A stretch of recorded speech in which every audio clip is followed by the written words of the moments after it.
Namaste. I am Dr. Manoj Gumbar.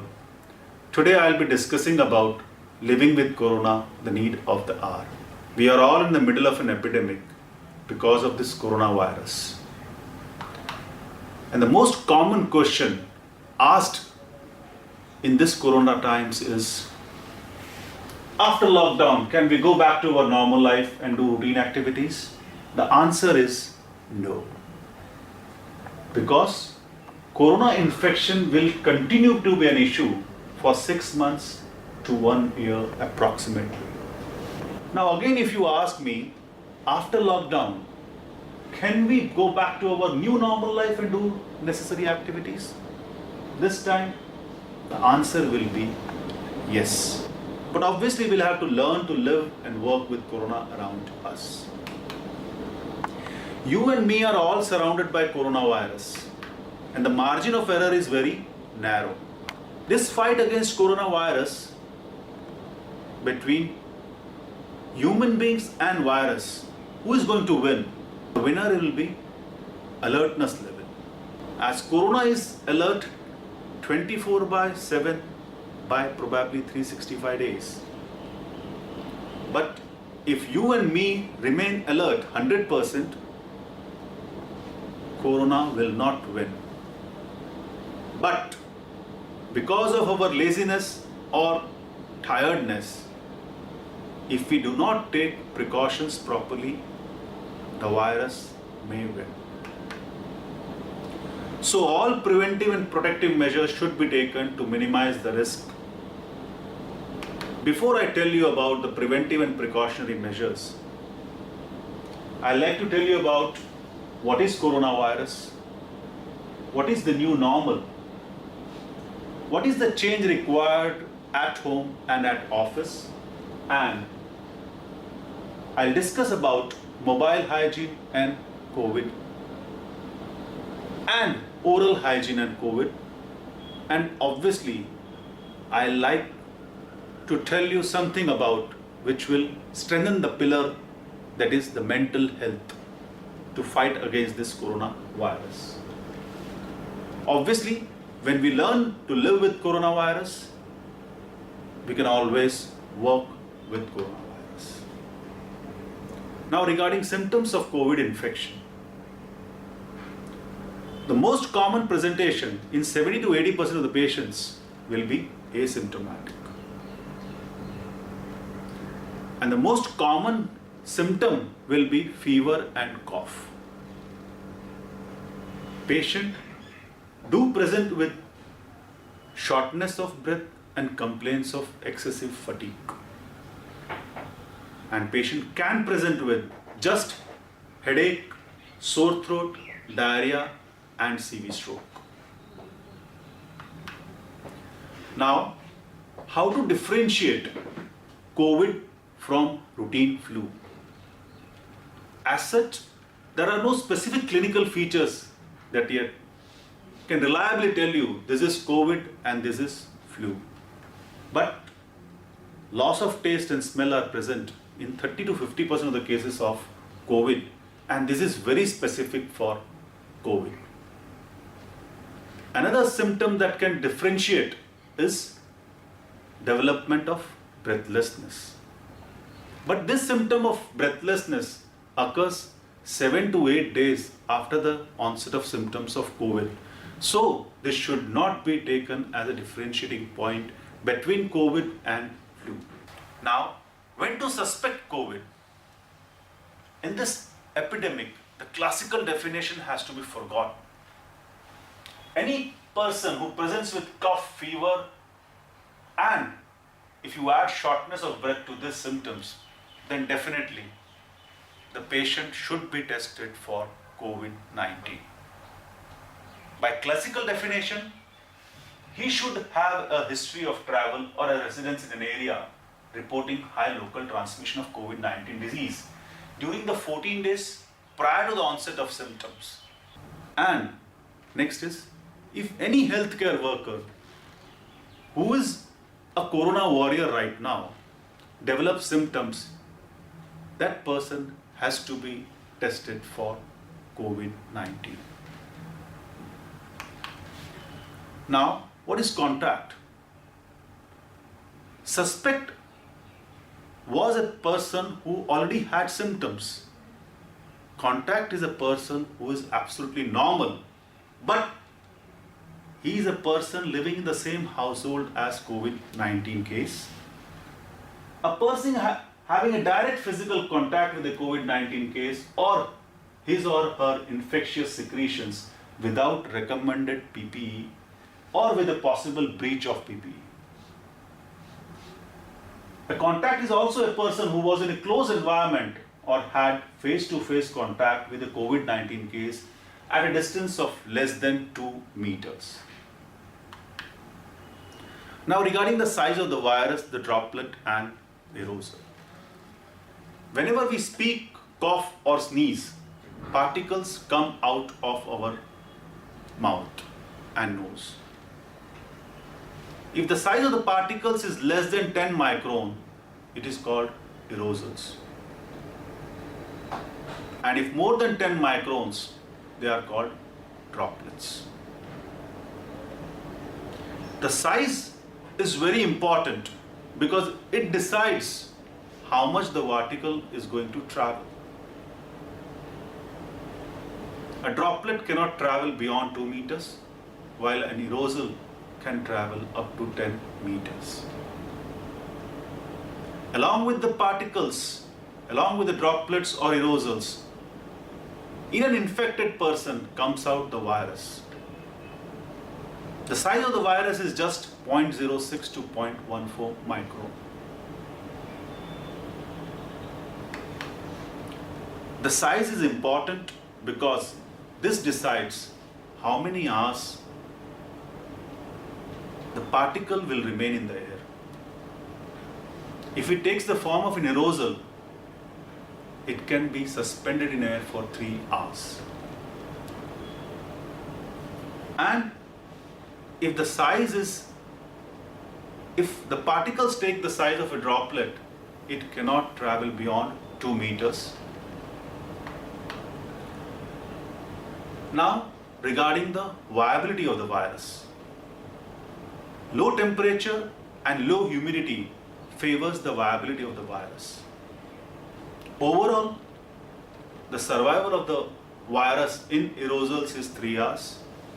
On plastic, it is 72 hours. On cardboard, it is 24 hours. On stainless steel and in plastics, it is 72 hours. Now, how does this virus spread? The most common form of spread is person to person via droplets. Whenever these droplets come out of the mouth of an infected person and these droplets are inhaled by a person who is within 2 meters of that infected person, there are very high chances that the person coming in contact with the patient will also become a patient.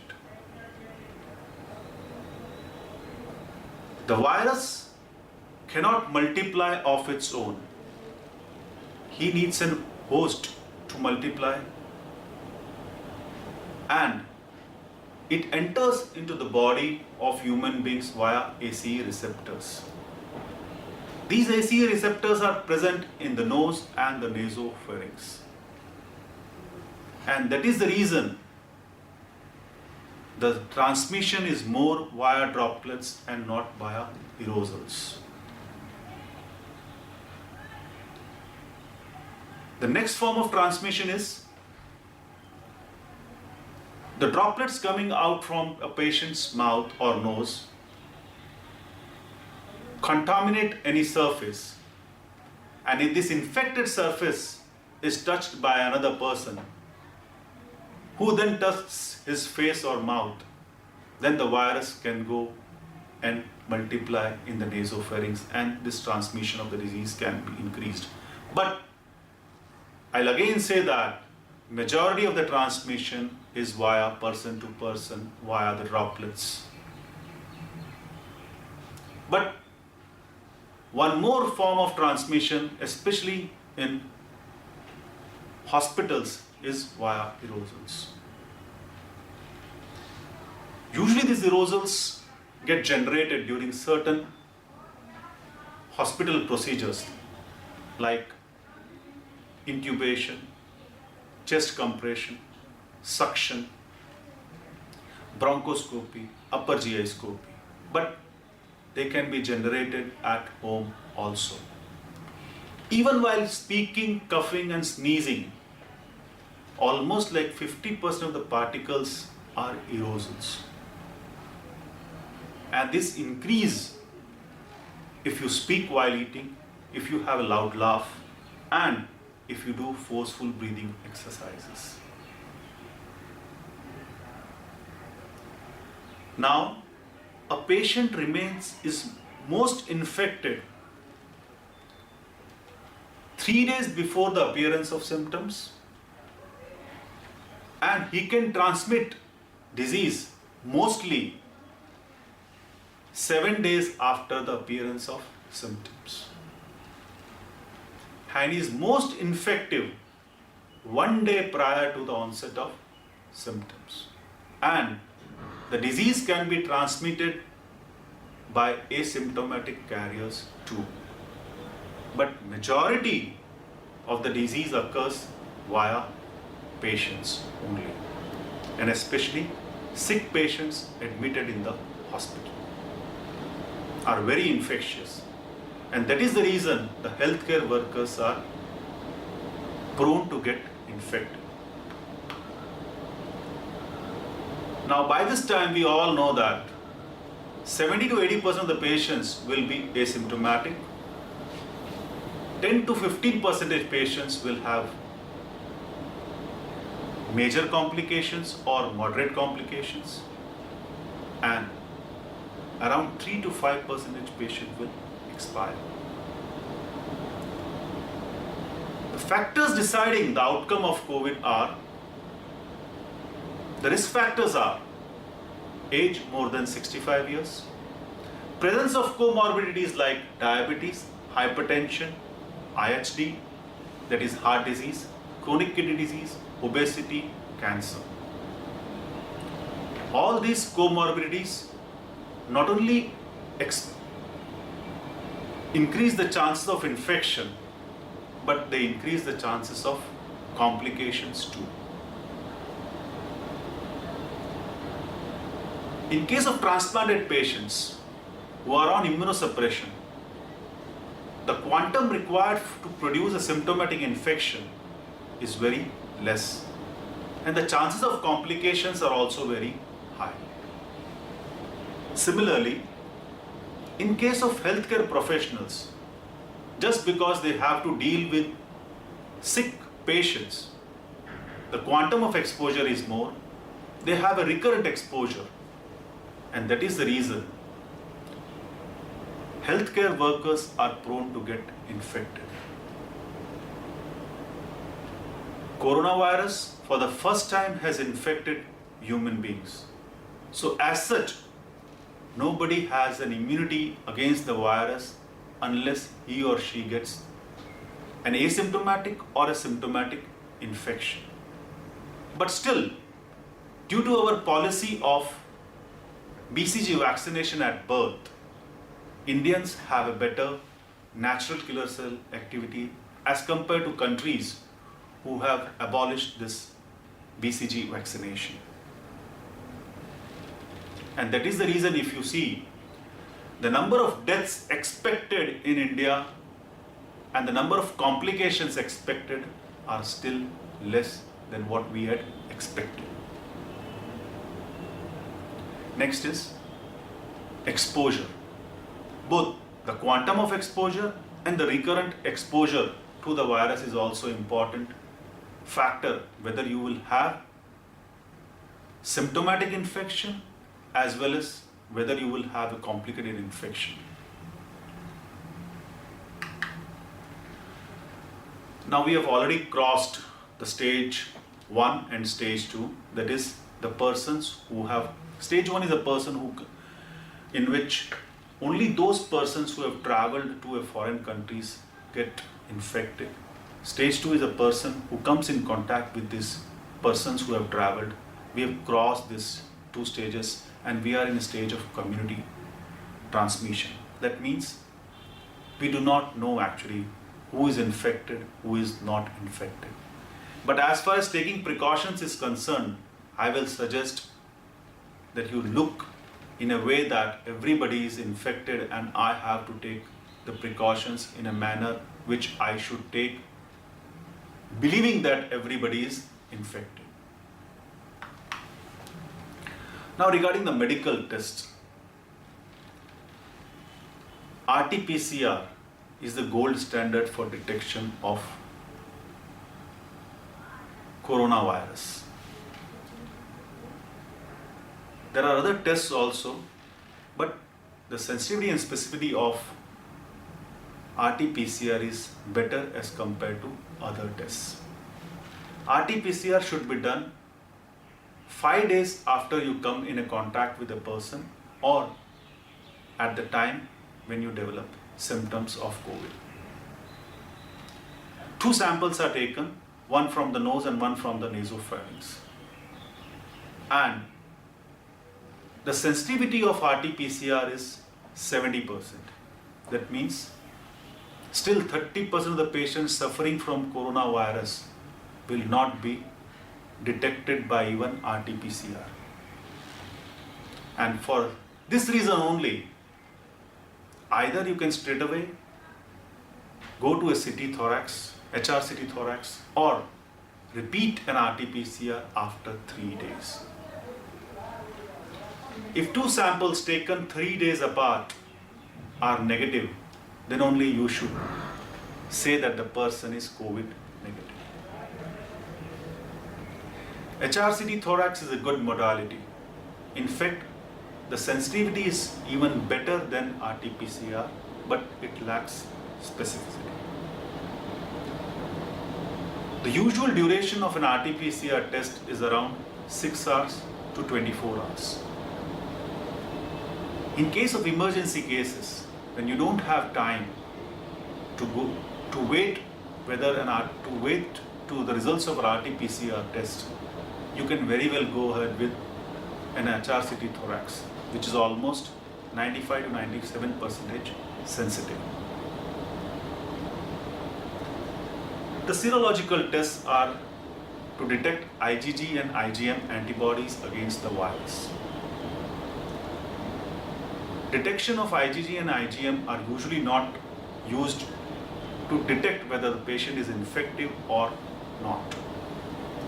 This will suggest whether you have come across or whether you have been exposed to the virus or not. If you are IgM positive and if you have symptoms, yes, you may be suffering currently from coronavirus. But if you have just IgG antibodies, that means in the past, either you had asymptomatic exposure to the coronavirus or a symptomatic exposure to the virus. All patients who are IgG positive may not have the neutralizing antibodies, but we are expecting that when the exposure is almost like 50 to 80% of all Indians, a herd immunity will occur in us and we will get rid of this virus. But right now, serological tests are not used for diagnosis purposes. The next is antigen detection tests. This test takes 30 minutes. The nasopharynx samples can be taken and it can be detected, but whether the person is infected or not. But it lacks sensitivity and specificity and is inferior to RT-PCR. So right now we are doing RT-PCR only to confirm whether the patient is suffering from coronavirus or COVID-19. Now, regarding any prophylactic medications,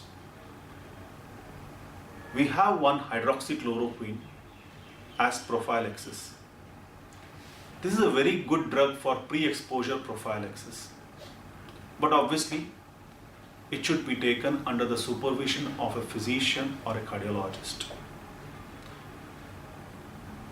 Persons having cardiomyopathy, rhythm disturbances should not take hydroxychloroquine without supervision of a cardiologist.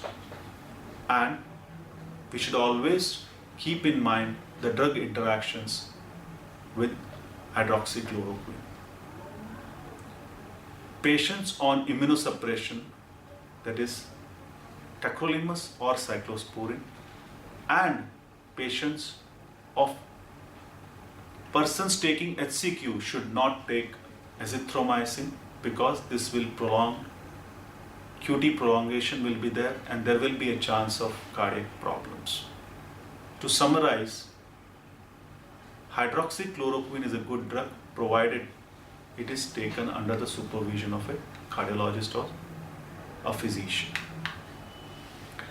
Now, regarding the general measures to be taken to prevent coronavirus. First is maintain social distance of 2 meters, hand hygiene, avoid touching face, eyes and mouth, not to shake hands with others, avoid coming in contact with people who are having respiratory symptoms, follow cough and sneeze etiquettes, wear a mask, do not spit on the floor, follow no touch policy when you come out of your house, and you should lead by an example and ask others to follow preventive measures. Now, if you ask me, which is the most important of all these things, as such, all of them are important. But social distancing is one measure which is very, very important. Now, why social distancing of 2 meters is very important, I like to explain to you this. Because when we normally breathe, we exhale the particles, but these particles do not go beyond 1.5 meters. But when we cough or when we sneeze, the velocities are more. That means almost these particles come out at a speed of 10 meters per second while we cough and 50 meters per second while we sneeze. So these particles can go beyond 2 meters.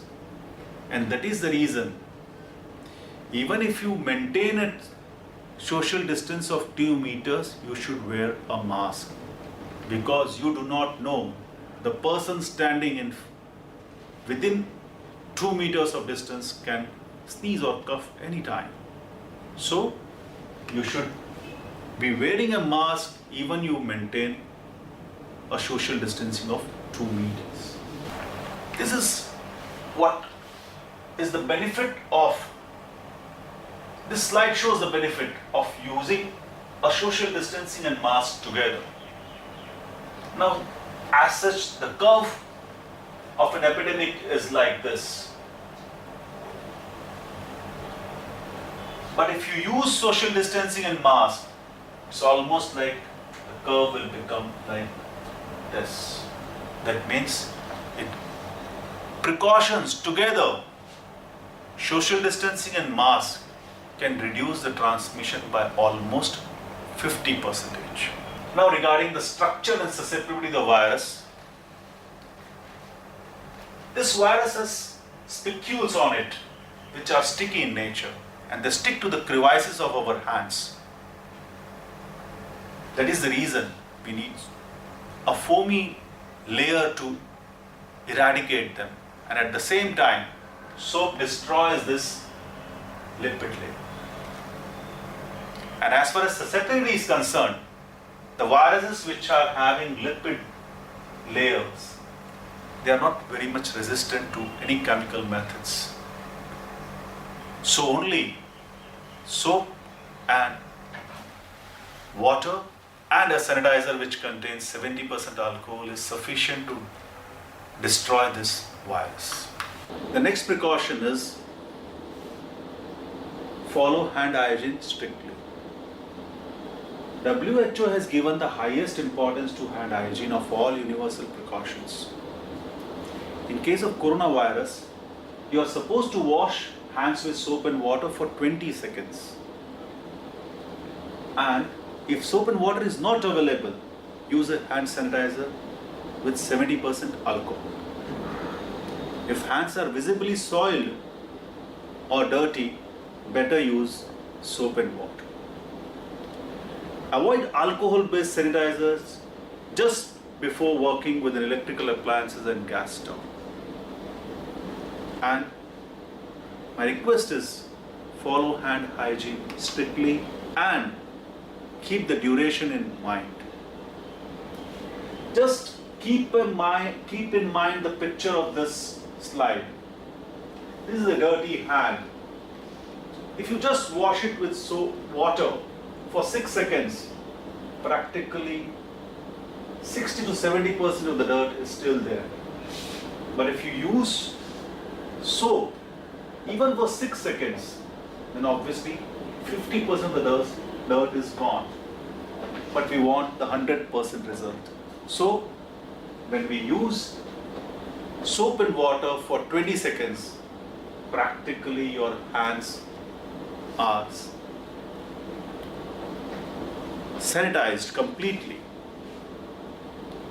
So it is my request for all of you to just keep this picture in mind when you next time use soap and water to get rid of coronavirus. The next is respiratory hygiene and cough etiquettes, which consists of covering of mouth and nose while coughing or sneezing, hand hygiene after contact with respiratory secretions, and maintaining a safe distance of minimum 2 meters. Ideally, better to avoid coming in contact with a person who has respiratory symptoms. Usually we cough in our hands, but nowadays we should cough in our elbow.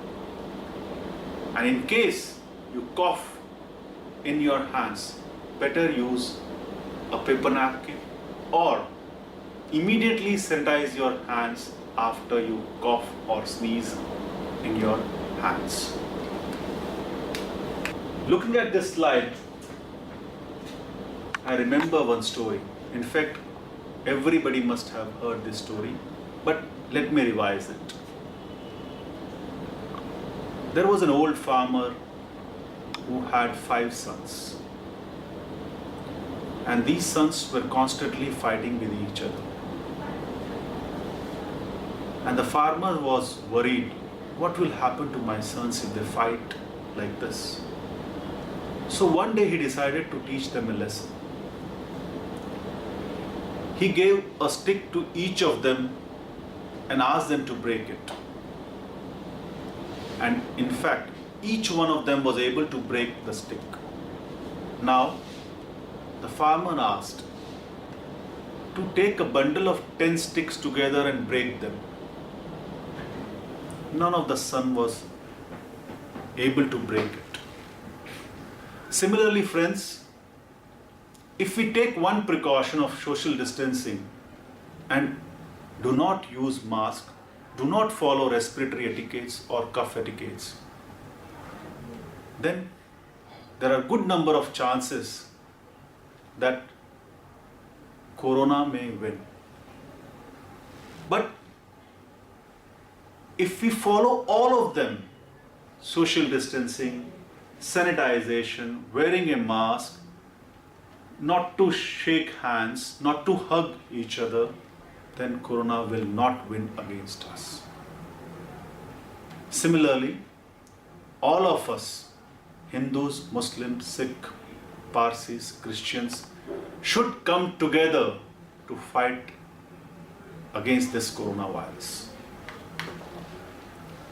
Now we know all the preventive and precautionary measures, but to implement them into routine life is a task, but it is easy, and that is called new normal. What should be done in this new normal at home?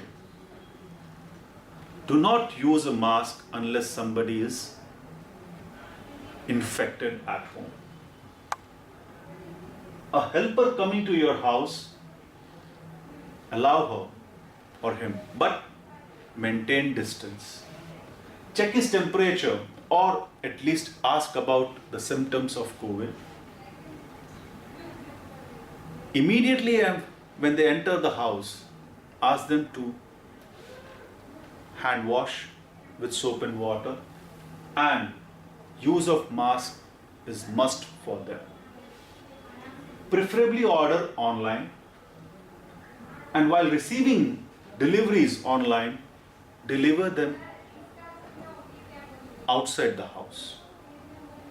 In fact, you should open them outside the house, throw away the cardboard box, and bring in only the material which you have ordered. Do not speak while eating. Make payments online and use net banking transaction. I will suggest even consult a doctor online. And only if the doctor suggests that your face-to-face presentation is must for me to take a decision or to prescribe you medications, then only go to the hospital or a clinic. Now, the measures to be followed when you are out of the house is, this time you wear an appropriate mask, and in fact a well-fitted face mask is must. Use 2 pairs of sleepers, preferably one a washable one. Carry a small bottle of hand sanitizer with you. Carry your own washable cloth bag and ask the vendor to put items directly into the bag. Carry plastic buckets to buy vegetables. Do not use public lift. Do not use the staircase. Use phone payment, touchless payment for money transaction. And when you visit an ATM, clean the ATM keyboard with a disinfecting wipe before you use it. And even after using that keyboard, sanitize your hands. When you come back, do not touch the door preferably. Ask somebody at home to open the door. Remove your slippers and shoes outside the house. Place your keys, purses in a separate washable container, and sanitize your hands with soap and water. If you are a healthcare worker, preferably take shower immediately and wash your clothes with soap and water. Wash your slippers too. As such, the spread of infection through currency notes or newspaper is very less. But some people still have the habit of counting the currency notes while using your saliva. And that is the reason I'll suggest, whenever you use currency notes, iron them. And iron them on both sides. Now regarding office etiquettes. Before you enter your office, educate the staff. Each and every member of the staff should be educated about coronavirus and the precautionary measures required to combat the situation. Wear mask and perform hand hygiene before you enter the office. Preferably use a face detection for attendance. Use infrared gun for temperature detection if feasible. Records of all persons visiting the office with mobile number and address should be taken. Ask the person whom he wants to meet in the office at the reception, and preferably have one-to-one meeting in a separate chamber. And the most important is to be intellectually honest with the symptoms of coronavirus and a history of exposure to any contact with a positive patient, Because if you are not being intellectually honest, and if you have symptoms and you do not declare it to anybody in the office, then obviously everybody in the office is susceptible to get infected. While you are at the office, maintain social distance. No handshakes. Not to shout. Not to speak while eating. Not to do and allow spitting in and around the building. I will suggest that all employees in the office should undergo an online test and procure an e-certificate, and preferably aim for a corona prevention Pentomath batch, which we are going to give you after you appear for an MCQ test. Regarding clinical procedures during COVID at home and at office both. Wash vegetables and milk packets with baking soda and water. Keep the packed items for 72 hours aside before start using them. Wash bed sheets and towels frequently with soap and water, and all metal items should be cleaned with either a sanitizer containing 70% alcohol or with soap and water. Regarding floors, you can use detergent and water to clean them, and if you have any person who is infected with COVID-19, then after using detergent and water, preferably use 1% sodium hypochlorite to clean your floors. Doorknobs, lift items, hand railings all over the premises should be cleaned frequently. Preferably keep a matchstick and toothpick sticks in the lift. Keep a dustbin to avoid touching to the buttons of the lift. I will suggest not to use a lift man, because he will definitely get infected with the persons using the lift. And if he becomes infected, then he'll become a super spreader for others. The next is mobile hygiene. In a recently published literature, almost like 40 to 60% of the phones were found to be contaminated, and 10 to 90% of the bacteria were Staphylococcus aureus, and they were drug resistant. 10% of the mobile phones had virus, including coronavirus. And this virus can be alive on phone for almost like 9 days. We are the second highest users of mobile in all over the world,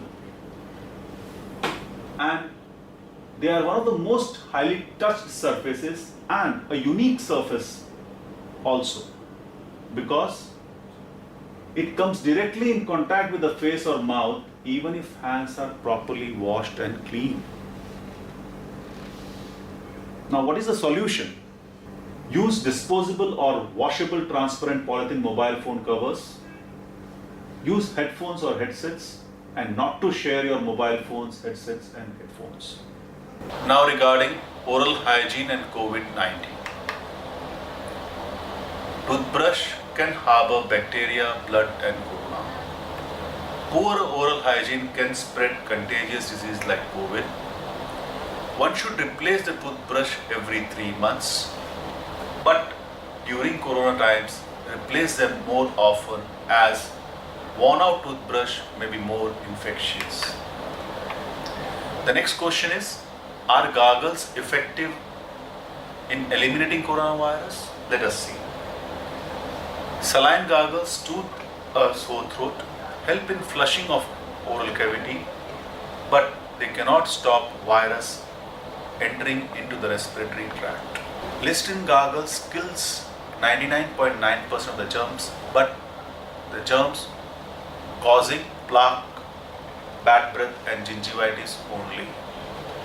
They are not intended to prevent or treat COVID-19.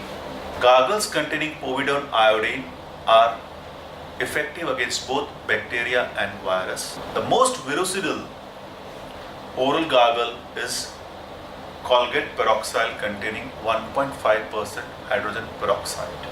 The problem with using gargles is that one thing, most of us do not use the proper gargle method, and second thing, any gargle will not be that effective in eradicating the virus because the saliva flow will potentially replace the virus immediately.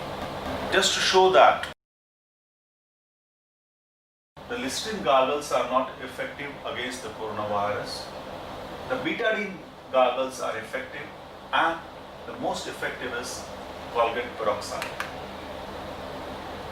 The next is how to disinfect your toothbrush for COVID positive patient. You can dip in 0.5% hydrogen peroxide for 15 minutes, rinse under hot water for a few minutes, or even boil your toothbrush. This epidemic has disturbed our normal routine life, and this has led to an increase in psychological problems. Obviously, a slight cough can create a sense of doom amongst people. Exaggeration of the current situation in the media often leads to a panic-like situation, and the compulsions to stay at home can be difficult. Anxiety disorders have increased, and the persons who already have anxiety disorders, there is an exacerbation of symptoms. Patients of obsessive compulsive disorders do find a difficulty because advice on improving personal hygiene measures might increase the contamination obsessions and washing compulsions. Lockdown was a major stress threatening the normal routine, social rhythm, and thereby it has increased the stress levels and thereby it has increased the depressive disorders. The suicides have increased because of fear of infection, loneliness, lack of freedom of movement, and alcohol withdrawal. The solutions to these psychological problems I'll suggest is avoid excessive exposure to media coverage, do deep breathing exercises, stretch or meditate, eat well-balanced meals and exercise regularly, take adequate sleep and follow good sleep hygiene, avoid alcohol and drugs, try to do productive activities like taking up a new hobby, improving fitness, reading, yoga, and doing aerobic exercises. Keep mind diverted and prevent negative thoughts coming in mind. Recognize the things which are under your control and do not worry about things which are not in your control. Share your concerns and how are you feeling with a friend or a family member. Maintain healthy relationships. Maintain a sense of hope and positive thinking, and check how realistically you are viewing the situation. You may be physically divided, but mentally be united.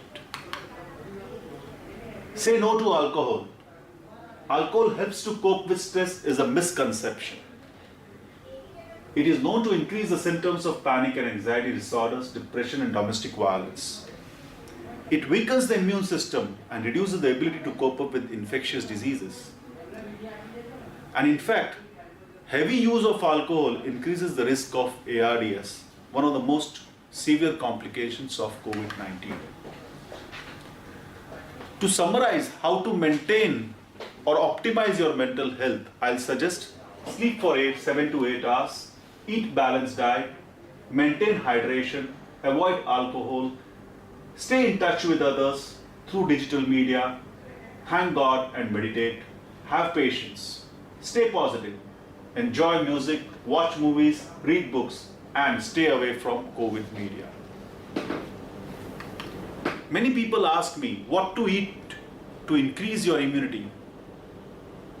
I'll suggest eating alone is not going to improve your immunity, but follow all the things which improve your mental health. Your immunity will be better.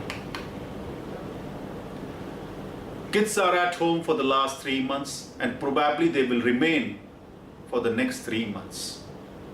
So it is very, very important to take care of them.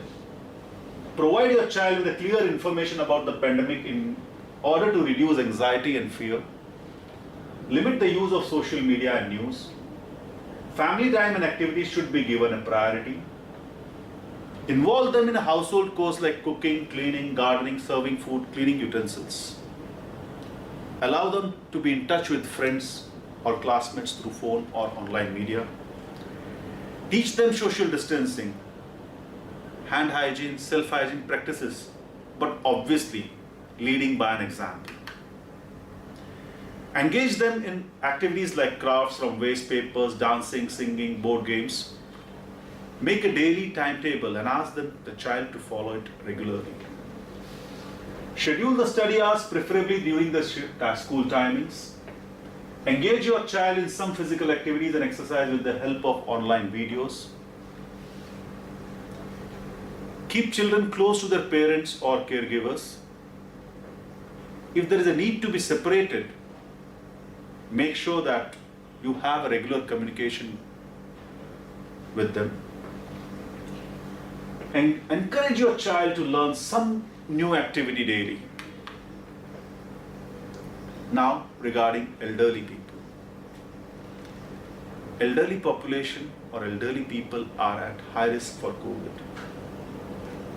There is an increased chance of complications of COVID and increased mental stress too in them. Proper preventive measures should be taken not to expose them to the virus, not to move out of the house, not to allow them to go out of the house unnecessarily. Proper care, communication, access to information, and due respect should be given to them. Quick seeking of healthcare facilities should be taken. And always there is some blessings in tough times, and we are blessed with some in this corona era too. The increased time and involvement of the family members in day-to-day activities have given a new living experience for the children of this age. Mothers teaching the children to cook, fathers spending quality time with kids. Communication among family members has increased, family activities have increased, and the nature is celebrated. Now, regarding the lessons learned in this COVID-19, continuous lockdown is not the answer. Traditional methods of living were hygienic and immunity boosters. Health is wealth. Prevention is better than cure. Cost of living is not expensive. It is the cost of lifestyle that is expensive. Spending time with family is a way to de-stress, in fact, for the whole family. Yoga is good for both physical and mental health. We can be Atmanirbhar if we wish to, and the new normal is actually not new. It is in fact old normal. If we go through this slide, I have used 3 colors. One is white, the other is black, and the other is yellow. The white ones are which we routinely follow. We follow hand hygiene, we follow cough etiquettes. We used to avoid going out unnecessarily. We always used to say namaste. We never used to hug each other. We never used to shake hands. Our diet was good. We never used to have outside food. We used to make a list of the things which we used to buy, which we had to buy. We used to meditate. We were positive because we were connected to each other in a better way. We always used to use soap and water for cleaning. We used to take care of our father and grandfathers. And most importantly, we were very health conscious. The only things which we have added in this new normal is wearing a mask, which will be temporary. but right now, please wear it whenever you go outside. And shopping online and online payment is the new thing which we have added to the old normal. And obviously, maintaining social distance of minimum of 2 meters is obviously a new thing to us. But still, it's not that difficult that we cannot implement all these things in our day-to-day life. Now, I'd like to tell you one more story. Once upon a time, there was a king facing an epidemic in his kingdom. It led to a crisis situation and many people died due to the outbreak. The king took all measures to control the situation, but nothing worked. He became sad and prayed to God to provide relief. God heard the king's prayers, and a voice came from the sky saying, "O king, if a bucket of milk is poured by every member of each house in the old well on the new moon night, then this epidemic will end." The king immediately ordered that a member of each house should pour a bucket of milk in the well. On the new moon night, when this ritual was being performed, a clever and a miser woman thought, everyone else is going to pour milk. What difference will it make if I pour water? Thus, she secretly poured water instead of milk. The next morning, the epidemic did not end. And the king was in a dilemma as to what went wrong. He rushed to the well to have a look at it, and he was surprised to see that the whole well was full of water. The king realized why the epidemic did not end. Friends, we are all facing the same situation today. We have to follow the rules and regulations of the health department, that is, social distancing, wearing masks, moving out only if necessary. But the thought process is similar to the old woman's thinking. So if you want to stop this COVID, each and every one should take precautions and preventive measures religiously, and thinking that my attitude matters, and it definitely matters. All of us respect Corona warriors, police and defense personnel. Keeping the efforts and sacrifices of them, we all take a pledge that I, Dr. Manoj Gumbar, from today will follow all preventive and precautionary measures and be a part of the fight against coronavirus, and will continue till I eradicate the coronavirus from this motherland. A special thanks to the healthcare workers and officials, police department technicians and nurses, and to every person who is protecting himself or herself by taking necessary precautions. Dear friends, tough times do not last, but tough people do. We all will celebrate soon, just be patient. And let's continue our tradition. Namaste. Stay safe, stay healthy, stay strong. Thank you.